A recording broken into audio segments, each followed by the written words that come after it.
What's up, everybody? It's the homie Truth Teller, the street reporter. I got the legendary Dreao O in the building. She gonna give me a little minutes with her today, so we happy about that.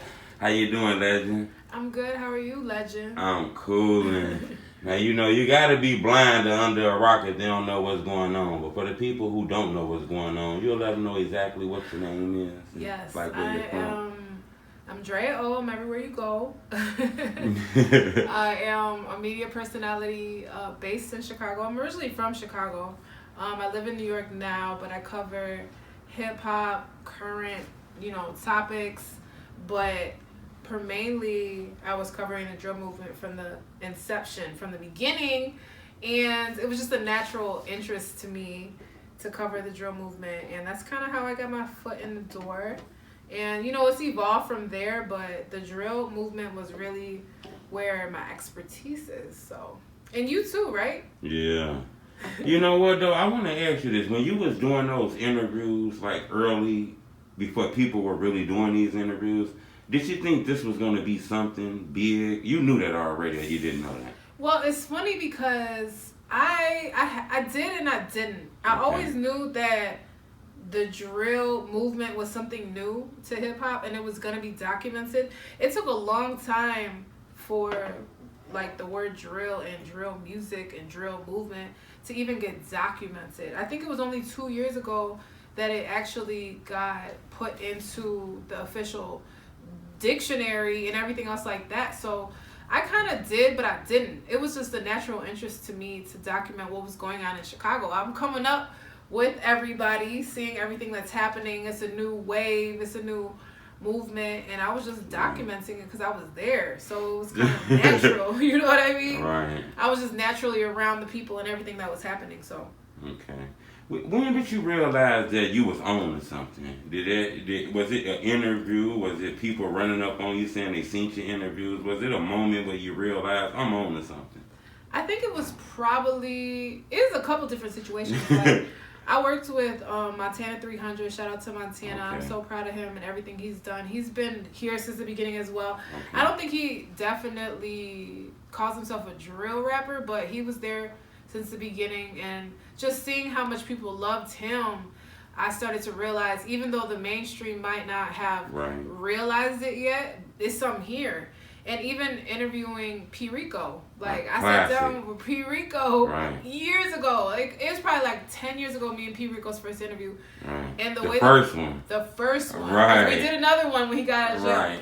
But the way that the fans were gravitating towards it and the way that it did numbers, I was like, it's something here. Even though the industry didn't realize it yet, it took a long time for the hip-hop industry, entertainment industry, to realize that drill was something. Right. And to monetize off it, we was already here doing it because we were in Chicago. So I think probably when I interviewed P. Rico and I seen the outpouring of fans. So you did see it at that moment. Yes, I was like, wow. And at that time, there was no labels that were really, there was a couple labels that picked up on the other side. Right. But it was a whole movement on the other side as well that wasn't monetized and everybody was kind of following it. So that was when I really realized, like, wow, this could be something. Right. Was it hard being a female in this lane, though? Because I don't see too many females in this lane. And you not a female in this lane. You pretty much got a stronghold. You got this lane in like a headlock, Well, I would say it's not hard because I think, surprisingly, all of these hard drill rappers are very respectful. Well, to me anyway. Right. I have never ran into anybody that has been super disrespectful or has tried it. Everybody's been really, they respect my feminine energy. Right. And they really gravitate towards this. In my opinion, everybody's been really cool. I think the only thing is the fans. I feel like every time I do an interview, they just think that we did something before or after the interview. Right. And I don't know, does that happen to you? Do people be like, I'm a grizzly bitch. I ain't as pretty, so they don't get those rumors. They be in my comments like, did y'all? Right. I'm like, dude, it was just an interview. Right. Yeah. But, so. Yeah. Yeah, no, I get what you mean on that. do you catch backlash though, like the men get? Because I done interviewed people and had people in my DM tough as hell at me about those interviews.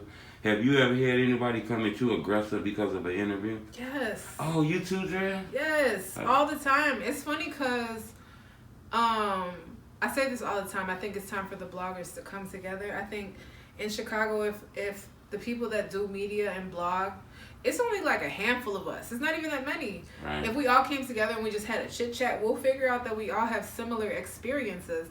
Even as me, you know, as a female, I've had situations where people have tried to strong arm me for various reasons, whether they wanted me to take something down or, you know, just like various reasons. So yes, I definitely have had situations where, you know, but it's not a lot. It's just, it depends. There's certain things that happen where it's just like situational.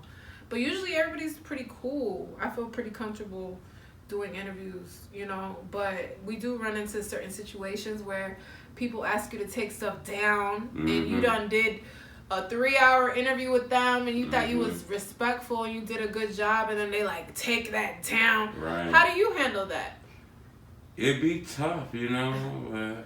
You take it down? You know, certain situations I have took videos down, but that's the last time I fucked with y'all. So, you know.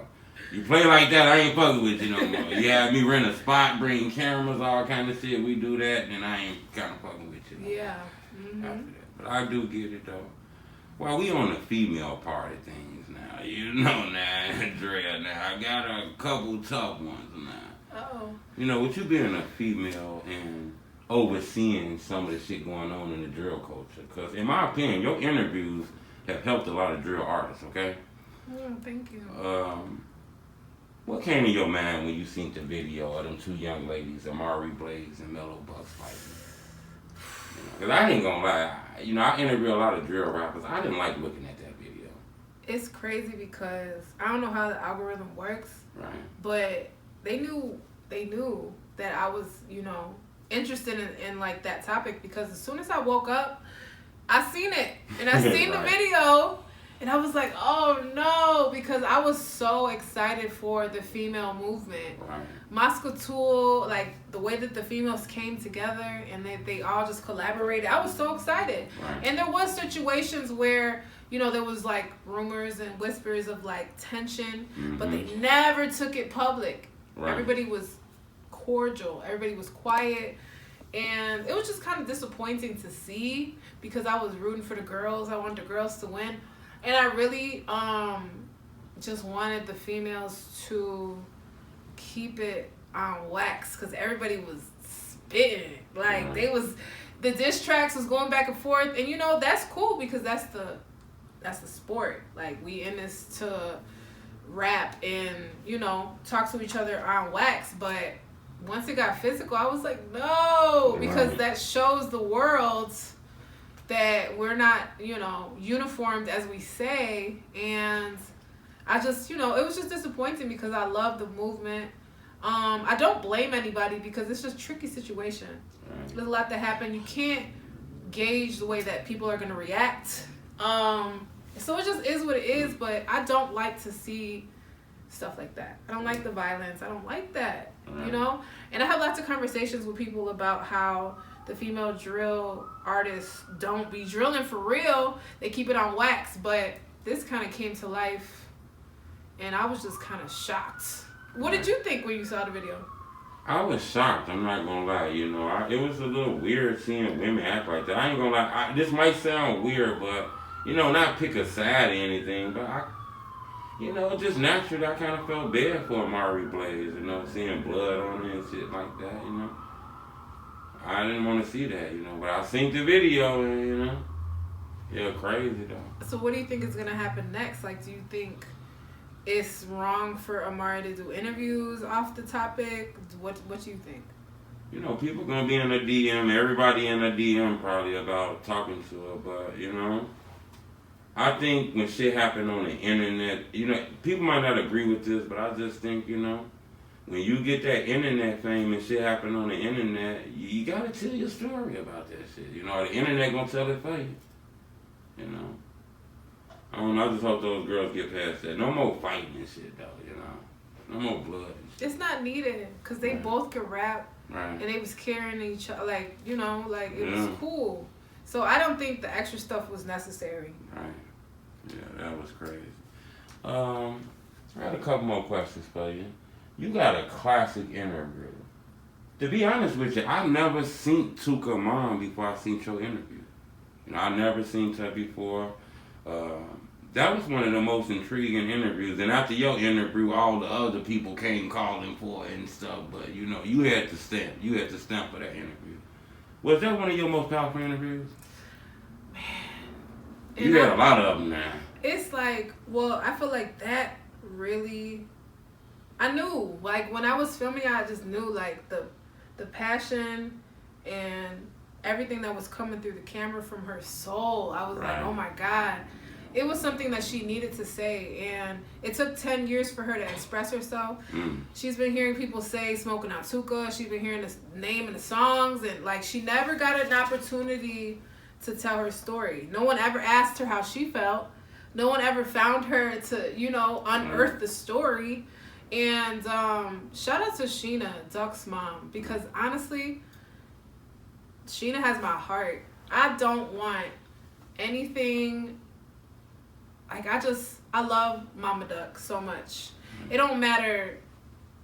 It's just, I love Mama Duck. And I don't want, and I don't want anything, like, I just don't want no more stress to come to her. She's been through so much. Yeah. It's just like, the excess stress is not necessary. She's dealing with a lot, and I think people should have grace and compassion for a lot of the situations that she's been through. And honestly, that was an idea of hers. Like, she wanted to bring the mothers together. That was her idea. Like, that was her baby. That was her passion. She's like, look, I want to bring the mothers together to talk about the pain and the hurt. And Tuka's mom is my friend, and she really want to tell her story. And I want you to help me do that. And I'm like, listen, let's do it. So we got everything together. And we planned the Mothers of Peace. That was the original Mothers of Peace. Oh, so that was the original one. Yes. So we actually shot each mother separately, and we had them tell their story, and then we brought them all together at a round table. Oh. I had no idea that was going to go viral. I had a little bit of inkling, because I knew it was important to us. Right. I knew it was important to Chicago and the drill movement. Mothers of Peace, is that with L.A. Capone mom and all that too? That's the second one. So we did another one, but this was the first one. This was Tuka's mom. Sheena and Taekwon mom. Yes. Right, I remember that. And her sister too. Right. And they all lost somebody. So they were all just sitting at the table talking about how they want peace. Like, they really want peace. Like, Sheena really wants peace. She doesn't want to continue the cycle of, you know what I mean? Bloodshed. Yeah. And Tuka's mom just like got a chance to tell her story, and it was just heart-wrenching. It like tugged at my heart. And the only thing that I didn't like is that establishing it and doing it with people in Chicago, that was the mission, that was the goal. We wanted to get our story out. But I feel like then once it went viral, everybody came through from all these other places and blogs, which I love. Listen, the whole point was for the story to go viral and for everybody to get the legs. But just make sure that you credit the original people that did it and all the work that we put into. Because I know she went on to do other programs and they went on to try to like recreate what we did. But initially, that was just from the heart, and it wasn't anything that was trying to be monetized or anything. It was Sheena's idea, and she wanted to do something, and we put it together. And it went viral, and it was great. And the only thing that, like I said, the only thing that just was, I don't want to say annoying, but I just wish that when other outside entities come in, they acknowledge and respect the originals that did it and the people from Chicago that, you know, like, embrace us. Don't pretend like we didn't just do the same interview that you just did. Like, just, you know, acknowledge the fact that we put in this work and we established something. Because that story came from nowhere. We unearthed that story as drill reporters, You know what I mean? Like, it wasn't a trending topic. It wasn't something like, we just created that topic and we brought it to the forefront. And then everybody else ran with it, which is what we wanted. Right. But just, acknowledge and give back. Because Chicago, like, we still trying to establish ourselves as this media hub in a place where there are people that can help you tell your story. So pour back into that. That's all I'm saying. Right. I totally agree with that. Yeah. I got one more question I'm going to squeeze off on you, and then hopefully I get an opportunity to speak with you again. We going to do this again. Okay, but this question I think is powerful. Now, I can't let you out without at least asking it. Now, I don't know how far you can answer it. But this the one question I'm going to ask you without being police. But I am going to ask you. I watch a lot of your interviews. I've been watching your interviews like before people even knew who I was, okay? I've been doing this for a while, but before I kind of got a name a little bit, I was watching your interviews. But you got an interview you did recently that I think is an eye popper. You got one of the last interviews with the legendary FBG Cash. That interview was very strong because it tells a story of Cash running into a situation that kind of mirrors the situation where he passed on. Did that video give you the chills when you found out Cash passed? So I haven't talked about that at all. Right. Ever. Since that interview dropped in. It's just like a very heavy subject to me. Because how much I cared about Cash, like my love for Cash, like I love Cash, like, and it's we established a relationship, blogger and rapper, and it's like, I know you do this for a living, and you don't always bond with everybody, but there's certain people where you just bond with them, and you end up creating a relationship, and you end up really caring about them and investing in their career. And that was something that I had with Cash. Like, I really cared about him, and just seeing him grow and work so hard. He was working so hard. I wanted him to win so bad. I was going to do anything to help him win. And that whole situation is just heartbreaking. Like, like I said, I haven't talked about it. I didn't even want to talk. Like, it's so many things. It's just, I don't even know what to say. But I feel like you knew him too. You had a great relationship with him. He talked about you a lot. I think out of all the rappers I interviewed, I think he's probably the closest one I got closest with out of everybody I interviewed. And you had one of his last interviews too. Yeah, I held it for a little while too, because I just felt weird. I interviewed him 2 days before he passed. I just thought it was weird to just drop his interview then. I waited till like a month and then I dropped it. But I just thought, he trying dirt potato chips, and I just thought it just didn't look right to drop it at that moment he passed, But Young them told me go and drop it, so I dropped it, But yeah, that was crazy though, cause wild situation. It just breaks my heart. Like, he was on his way. He was working so hard. And he would have been so big. He was already putting in the work. He was out working everybody. Yeah. Like, people don't know he was in the studio constantly. He was putting together songs. He was shooting videos. He was doing interviews. He was doing all the interviews. He was just putting in work, and it was like they shot a star out of the sky. And it just ruined my whole summer. Like, I can't even express to you, I can't even explain, like, the level of heartbreak. Like, I still can't even hardly talk about it because, and something like that to happen, I never, ever in a million years thought that was going to happen. Like, never, ever, ever. I mean, it's been about a year, and I still haven't talked about it. I still haven't gotten into detail about a lot of things, and I will.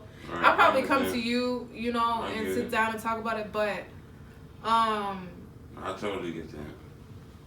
The fact that they still haven't caught the killers. Yeah. And they still haven't given a public update on the case. It's just a lot going on because it's like we still walking around in Chicago. Yeah. You know what I mean? Yeah. I'm still out here. My family's here. I'll be out here, and it's a lot of things that they probably haven't told the public. And I feel like until they really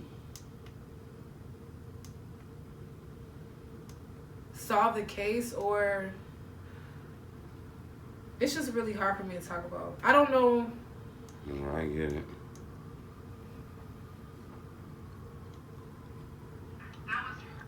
No, I get it.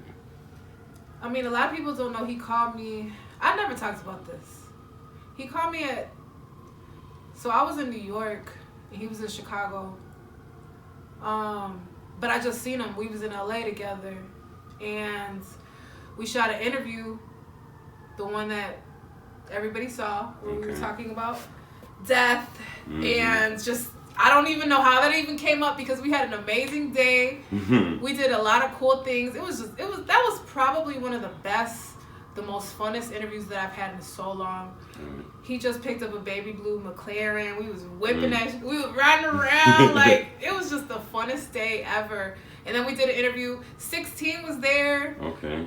Billy was there. It was a lot of people there. We shot that interview, and it was positive vibes. But when you watch the interview, it seems dark and creepy because we was talking about death, but that was only a little piece. Right.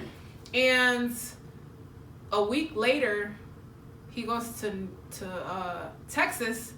I go back to New York, and we're just, still talking, figuring out the rollout for interviews and stuff like that. And he called me at what? It was probably 12 o'clock New York time that same day. So maybe 11 o'clock Chicago time because it's an hour off. So he called me that same day that he was killed, and I didn't answer because I was sleeping. And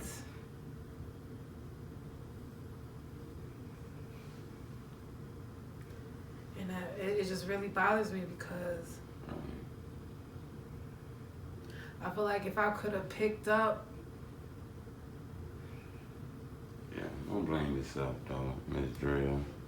But I do feel you on that, And maybe just said like, go home, or what are you doing? I don't know.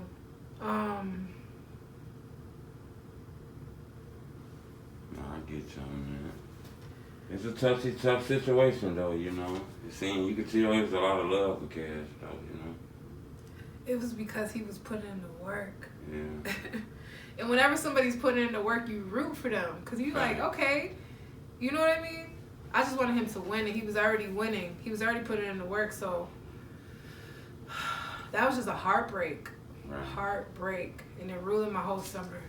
And journalists to rapper relationships, like, how did you feel? Yeah, I ain't gonna lie, I was hurt over that shit, I'm still hurt over it to this moment, I was hurt over that shit with Cash. That was like I tell people this, a lot of people don't know this. Until I became a blogger, I didn't really know a lot of people that died, Me neither. Yeah. I didn't know, listen, I had never had a friend that died. My sister's husband died. He got into a motorcycle accident. Besides him, I mean, like, he wasn't murdered. Cash was the first person I ever knew that got murdered. I have never known somebody like, in covering the drug movement for almost 10 years, you hear these deaths, you see these, but some like that was that close, like, I couldn't even, it's like, I couldn't, like, the summer was over. It happened at the beginning, like, I couldn't even,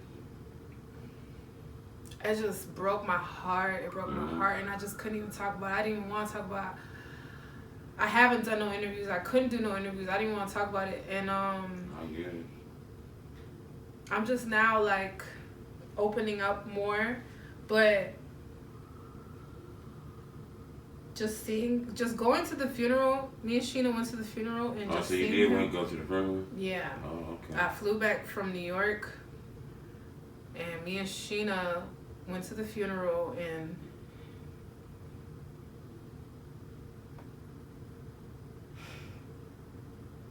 I know that was crazy seeing that. Just seeing one of your friends in the casket, like I mean. Yeah, I bet that was tough. I don't know. I just never seen no shit like that. Like, yeah, I ain't been through a lot of that either, you know. So I understand the PTSD with a lot of these guys in Chicago seeing that on an everyday basis, you know. I don't know how. Some of these people that we interview say that they lost 2 or 3 or 4 friends. Right. And I never understood it. But now I'm just like, how can you lose 2 or 3 or 4 friends and still be walking around and talking about it? Because just to lose one person that you just talked to a couple hours earlier, that you was just with a week ago, is insane. And I think for me, riding around in the baby blue McLaren all through LA, like we own the shit, laughing about, you know, just, and then for him to die in a car, but you was just with him in a